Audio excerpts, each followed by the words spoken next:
ચલો પાંચમો ચેપ્ટર જોઈએ, બીજ, બીજ અને બીજ. તો તેની અંદર વિકલ્પો જોઈએ.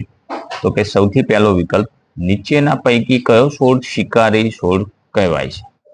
તો મેદી, વાલોર, ઓખર, કળશપર્ણ. તો કળશપર્ણ એ જીવાણુઓનું ભક્ષણ કરે છે, બરાબર. બીજાની અંદર જોઈએ, કોના બીજનો ફેલાવો પવન દ્વારા થાય છે? આકડો, કમળ, જામફળ કે વડ? તો એની અંદર એ આવશે આકડો. ત્રીજાની અંદર જોઈએ, કોના બીજનો ફેલાવો પાણી દ્વારા થાય છે? શીમળો, ગોખરું, નાળિયેરી, પીંપળો? તો તેની અંદર સી વિકલ્પ આવશે, નાળિયેર. ચોથાની અંદર જોઈએ, નીચેનામાંથી કયું બીજ વટાણાના બીજથી મોટું છે? ઘઉં, રાજમા, રાઈ કે મગ? તો તેની અંદર બી વિકલ્પ રાજમા આવશે. પાંચમો વિકલ્પ, નીચેનામાંથી કોનું બીજ ખરબચડું બીજ છે? રાઈ, મગ, મકાઈ કે ચણા? તો વિકલ્પ ડી, ચણા. નીચેનામાંથી છઠ્ઠો વિકલ્પ, નીચેનામાંથી કોનું બીજ કાંટાવાળું બીજ છે? ગોખરું, કણજી, રજકો કે આંકડો? તો વિકલ્પ એ આવશે, ગોખરું. કયા બીજનું બીજ મોટું હોય છે સાતમા વિકલ્પના? તો તરબૂચ, ચીકુ, સફરજન કે મોસંબી? તો ચીકુનું બીજ મોટું હોય છે, વિકલ્પ બી. આઠમાની અંદર, મરચા મૂળભૂત રીતે ક્યાંથી ભારતમાં આવ્યા હતા? આફ્રિકા, યુરોપ, દક્ષિણ અમેરિકા કે જાપાન? તો વિકલ્પ સી, દક્ષિણ અમેરિકામાંથી. પ્રશ્ન 2 ની અંદર ખાલી જગ્યા પૂરવાની છે. તો કે ડોક્ટર બીમાર વ્યક્તિને ફણગાવેલા ખાલી જગ્યા ખાવાની સલાહ આપે છે. તો કે કઠોળ. બીજી ખાલી જગ્યામાંથી અંકુર પામીને છોડ ઉગે છે. તો બીજ આવશે. ત્રીજી ખાલી જગ્યામાં, આકડો, રજકો અને ગોખરુના બીજ પૈકી ખાલી જગ્યાના બીજનો ફેલાવો પાણી દ્વારા થાય છે. તો રજકાનો. ચોથી ખાલી જગ્યા, મગ, વાલ અને મકાઈ પૈકી ખાલી જગ્યા અનાજ છે. તો મકાઈ એ અનાજ છે. પાંચમું, ગોખરુના બીજનો ફેલાવો ખાલી જગ્યા દ્વારા થાય છે. તો પ્રાણીઓ દ્વારા થાય છે. છઠ્ઠાની અંદર, ચણા, ભીંડા અને કપાસિયાના બીજ પૈકી ખાલી જગ્યાનું બીજ લીછું હોય છે.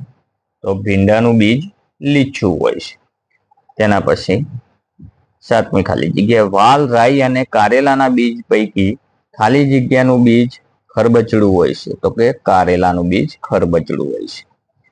છેલ્લી ખાલી જગ્યા, નાળિયેરીના બીજનો ફેલાવો ખાલી જગ્યા દ્વારા થાય છે. તો પાણી દ્વારા થાય છે. તેના પછી ખરા ખોટા જોઈએ. તો પહેલાની અંદર, બીમાર વ્યક્તિને ફણગાવેલા ઘઉં ખાવાની સલાહ આપવામાં આવે છે. તો ખોટી વસ્તુ છે, બરાબર. બીજાની અંદર, કઠોળને ફણગાવવા સૌ પ્રથમ પાણીમાં પલાળવામાં આવે છે. સાચી વાત છે, તો સાચું આવશે. ચલો ત્રીજાની અંદર જોઈએ, તો બીજને ઉગવા માટે ફક્ત હવા જ જરૂરી છે. તો ખોટું. બીજને ઉગવા માટે પાણીની પણ જરૂર પડે છે. ચોથાની અંદર, વાલના બીજ અંકુરણ પામે ત્યારે બે બીજપત્ર દેખાય છે. સાચી વાત છે. પાંચમાની અંદર, સડેલા બીજ વાવવાથી ઉગતા નથી. તો તે પણ સાચું છે. છઠ્ઠાની અંદર, બધા જ પ્રકારના બીજનો આકાર એક સરખો હોય છે. ખોટી વાત છે. સાતમાની અંદર, વનસ્પતિના ફળમાં બીજ હોય છે. સાચું. આઠમાની અંદર, નાળિયેરીના બીજ પવન દ્વારા ફેલાય છે. ખોટી વસ્તુ છે, તે પાણી દ્વારા ફેલાય છે. હવે પ્રશ્ન 4 ની અંદર આપણે જોડકા જોડવાના છે. તો એક વિભાગમાં બીજ આપેલા છે, બીજાની અંદર શાના દ્વારા તે ફેલાય છે તે આપેલું છે. તો સૌથી પહેલા ગોખરુના બીજ, તો તેની સામે આવશે 4 નંબર, પશુઓ દ્વારા ફેલાય છે. બીજાની અંદર તકમરિયાના બીજ, તો તેની અંદર આવશે 5 નંબર, પાણી દ્વારા ફેલાય છે. આકડાના બીજ, એની અંદર આવશે 2 નંબર, પવન દ્વારા ફેલાય છે. વડના બીજ, તો તેની અંદર આવશે 1 નંબર, પક્ષીઓ દ્વારા ફેલાય છે. હવે આપણે પ્રશ્ન 5 ની અંદર જોઈએ. તેની અંદર સૌથી પહેલો પ્રશ્ન, તો બીજને ઉગવા માટે કયા કયા પરિબળોની જરૂર છે? તો બીજને ઉગવા માટે હવા, પાણી અને ગરમીની જરૂર પડે છે. બીજાની અંદર જોઈએ તો ગોખરું અને ગાડરું જેવી વનસ્પતિના બીજનો ફેલાવો કઈ રીતે થાય છે? તો ગોખરું અને ગાડરું જેવા વનસ્પતિના બીજનો ફેલાવો પ્રાણીઓ દ્વારા થાય છે. એ પ્રાણીના શરીર પર ચોંટી જાય છે, બરાબર, રૂવાટીવાળા ભાગ ઉપર, અને તેનો ફેલાવો થાય છે, એક જગ્યાએથી બીજી જગ્યાએ લઈ જાય છે. ત્રીજા પ્રશ્નની અંદર બીજના ફેલાવામાં કયા કયા પરિબળો ભાગ ભજવે છે? તો બીજના ફેલાવામાં પવન, પાણી, કીટકો, પક્ષીઓ અને પ્રાણીઓ ભાગ ભજવે છે. પ્રશ્ન નંબર 4 ની અંદર તો અનાજના 4 ઉદાહરણ આપો. ઘઉં, બાજરી, ચોખા અને મકાઈ એ અનાજના ઉદાહરણ છે. પ્રશ્ન 5 ની અંદર આપણે જોઈએ તો પ્રશ્ન 5 ની અંદર કોના બીજનો ફેલાવો પવન દ્વારા થાય છે? તો આકડો, કણજી અને શીમળાના બીજનો ફેલાવો પવન દ્વારા થાય છે. છઠ્ઠાની અંદર જોઈએ તકમરિયાના બીજનો ફેલાવો કઈ રીતે થાય છે? તો કે તકમરિયાના બીજનો ફેલાવો પાણી દ્વારા થાય છે. બીજના કેટલા પ્રકાર છે? કયા કયા? બીજના 2 પ્રકાર છે, એકદળી બીજ અને દ્વિદળી બીજ. તેના પછી જોઈએ દ્વિદળી બીજ એટલે શું? તો જે બીજની 2 ફાળો થાય તેવા બીજને દ્વિદળી બીજ કહેવાય છે. 9મો પ્રશ્ન, શાના છોડ બીજ વગર પણ ઉગાડી શકાય છે? તો કે બટાટા, ગુલાબ, મહેંદી, કેળા, જામફળ, દાડમ, બોરડી બીજ વગર પણ ઉગાડી શકાય છે. 10મા પ્રશ્નની અંદર છોડને પાણી ન મળે તો શું થાય? તો કે છોડને પાણી ન મળે તો છોડ ચીમળાઈ જાય છે અને છેવટે સુકાઈ જાય છે. 11મા પ્રશ્નની અંદર બીજની અંદર શું હોય છે? બીજની અંદર ગર્ભ હોય છે, જેની મદદથી નવો છોડ ઉગાડી શકાય છે. 12મા પ્રશ્નની અંદર તો કે નાના બીજમાંથી મોટો છોડ કે ઝાડ કેવી રીતે બને છે? કે બીજ જમીનમાંથી પાણી શોષીને અંકુર, હવા, પાણી, સૂર્યપ્રકાશ મેળવીને વૃદ્ધિ પામીને છેવટે મોટો છોડ કે ઝાડ બને છે. તેના પછીનો 13મો પ્રશ્ન, બીજથી રમી શકાય તેવી કોઈ રમત લખો. તો બીજથી રમી શકાય તેવી રમતનું નામ લખવાનું છે. તો આંબલીના બીજથી પાંચિકા રમી શકાય. સાપ સીડીની રમતમાં કુકરી તરીકે બીજનો ઉપયોગ કરી શકાય છે. તેના પછી પ્રશ્ન નંબર 3 ની અંદર જોઈએ, 100 ની અંદર જોઈએ. તેની અંદર પહેલો પ્રશ્ન, કઠોળને કેવી રીતે ફણગાવવામાં આવે છે? તો કઠોળને રાત્રે પાણીમાં પલાળવામાં આવે છે. સવારે કઠોળને પાણીમાંથી કાઢી ભીના કપડામાં બાંધીને લટકાવી દેવામાં આવે છે. ત્યારબાદ 1 કે 2 દિવસમાં ફણગાવેલા કઠોળ તૈયાર થઈ જાય છે. બીજા પ્રશ્નની અંદર જોઈએ તો કે બીજનો ફેલાવો પવન દ્વારા કેવી રીતે થાય છે? તે ઉદાહરણ આપી સમજાવો. કેટલાક છોડના બીજ હલકા અને પાતળા તાંતણાવાળા હોય છે. આવા બીજ પવન સાથે હવામાં ઉડે છે અને દૂર સુધી ફેલાય છે. આમ બીજને ફેલાવવામાં પવન મદદ કરે છે. દાખલા તરીકે આકડો, કણજી, શીમળાના બીજ. તેના પછી જોઈએ ત્રીજો પ્રશ્ન, તો કે ચોમાસામાં જ્યાં ત્યાં વનસ્પતિ કેમ ઉગી નીકળે છે? તો કે બીજનો ફેલાવો વિવિધ પરિબળોના આધારે મારફતે થાય છે. કારણ કે જમીન પર અનેક જગ્યાએ વનસ્પતિના બીજ ફેલાયેલા હોય છે. ચોમાસામાં વરસાદ પડતા બીજનું અંકુરણ થવા માટે જરૂરી પાણી મળી રહે છે. તેથી ચોમાસામાં જ્યાં ત્યાં વનસ્પતિ ઉગી નીકળે છે. તેના પછી જોઈએ ચોથો પ્રશ્ન, તો કે જમીનમાં બીજ વાવ્યા પછી પાણી ભરાઈ જાય તો બીજમાંથી અંકુર શા માટે ફૂટતા નથી?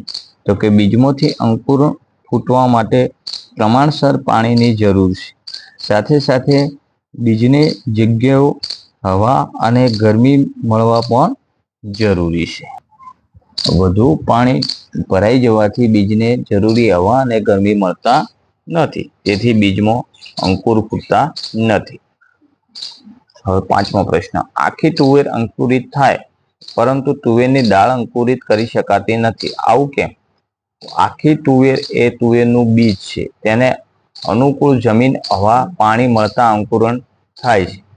તુવેરની દાળ એ 2 ફાડ કરી ફોતરા કાઢી નાખવામાં આવે છે. આમ કરવાથી તુવેરની દાળ અંકુરિત થવાની ક્ષમતા ગુમાવે છે.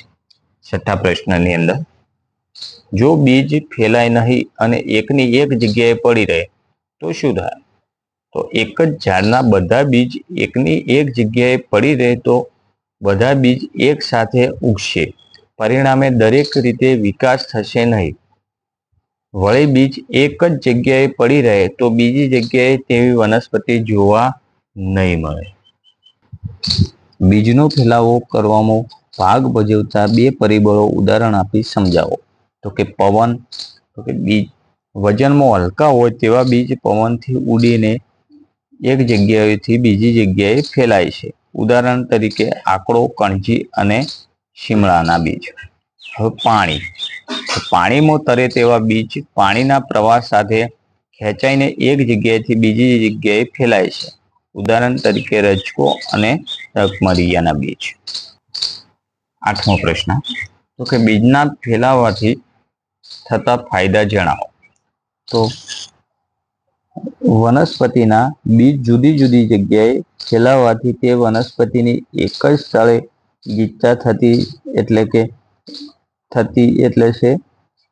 બીજના ફેલાવાથી જુદી જુદી જગ્યાએ વનસ્પતિ ઉગે છે, જેથી પાણી, સૂર્યપ્રકાશ અને પોષક દ્રવ્યોના હરીફાઈ થતી નથી.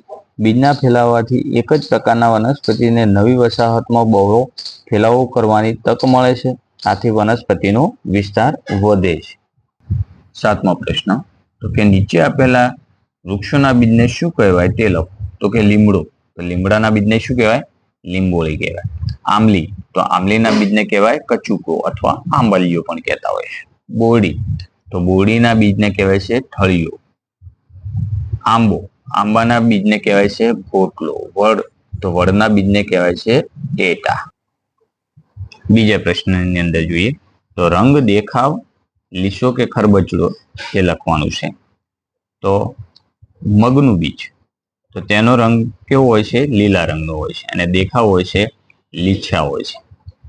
બીજું ચણા, તો ચણાનો રંગ હોય છે બદામી, તેનો દેખાવ હોય છે ખરબચડો.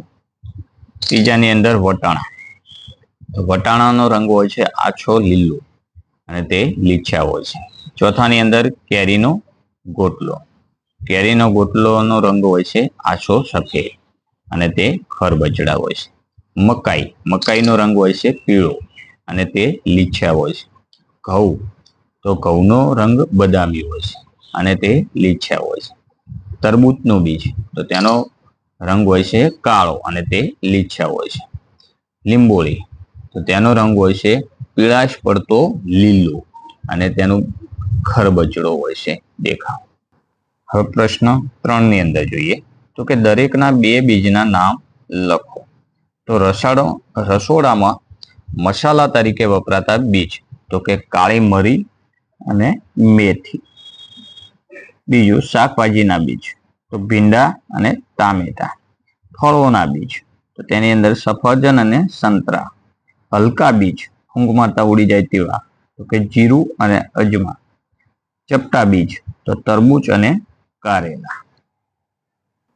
તેના પછી 8મો પ્રશ્ન જોઈએ તો કે આપણે વર્ગીકરણ કરવાનું છે. દેખો અનાજ, તો કે બાજરી, મકાઈ, ઘઉં, જુવાર અને બંટી. કઠોળ, તો કે મગ, ચણા, વાલ અને મઠ. તેલીબિયા, તો કે તલ, એરંડા અને રાઈ. હવે બીજાની અંદર વર્ગીકરણ કરવાનું છે. તો કે પાણી દ્વારા ફેલાતા, પવન દ્વારા ફેલાતા અને પક્ષી પ્રાણી દ્વારા ફેલાતા બીજમાં વર્ગીકરણ કરવાનું છે.